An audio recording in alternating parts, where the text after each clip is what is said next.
இது Thursday morning. காலையில ரிலாக்ஸா தான் இன்னைக்கு டே ஸ்டார்ட் ஆனுச்சு.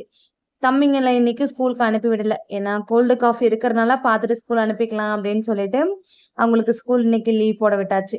காலையில பிரேக்ஃபாஸ்ட்டுக்கு தோசை அப்படி தான் நெனச்சுட்டு வந்தேன். இட்லி மாவு இல்லன்றத சுத்தமா மறந்துட்டேன். சரின்னு கடகடன்னு சப்பாத்தி ரெடி பண்ணி, அதுக்கு சன்னா மசாலாவும் ரெடி பண்ணிட்டேன். ரெடி பண்ணிட்டு இருக்கும்போதே அம்மா பசிக்குது, பசிக்குதுன்னு சொல்லிட்டே இருந்தாங்க. ஆனா எடுத்துட்டு போய் குடுத்ததுக்கு அப்புறமா சாப்பிடவே இல்ல. டிவி பார்த்துட்டே உட்காந்துருந்தாங்க. ரொம்ப டயர்டா இருக்க மாரி இருக்காங்களா, அவங்கள பார்க்கும்போதே ரொம்ப கஷ்டமா இருக்கு. எப்பதான் இந்த கிளைமேட் சேஞ்ச் ஆயி அவங்க உடம்பு கியூர் ஆகுமோ தெரியல. ஏன்னா கிளைமேட் சேஞ்ச் ஆகுறது அவங்களுக்கு சுத்தமா ஒத்துக்கல. அவங்களுக்கு சாப்பாடு குடுத்துட்டு, நம்மளுக்கு டீ குடிச்சா தான் டே ஃபில்ஃபில் ஆன மாரி இருக்கும். அதனால எனக்கு 1 கப் இஞ்சி போட்டு சூப்பரா ஒரு டீ வச்சுட்டேன். டீ வச்சு குடிச்சுட்டு ரொம்ப நேரம் அப்படியே ரிலாக்ஸா மொபைல் பார்த்துட்டே உட்காந்தாச்சு. டைம் பார்த்தா 1:00 ஆயிருச்சு. கடகடன்னு தம்பிங்களுக்காக கொஞ்சமா தக்காளி சாதம் மட்டும் வச்சுட்டு, சன்னா மசாலா இருந்துச்சா, கொஞ்சமா எக் மட்டும் பாயில் பண்ணி மதியம் லஞ்ச் சூப்பரா சாப்பிட்டாச்சு. புடிச்சிருந்தா லைக் பண்ணுங்க. மறக்காம நம்ம சேனல சப்ஸ்கிரைப் பண்ணி சப்போர்ட் பண்ணுங்க. தேங்க் யூ ஃபார் வாட்சிங்.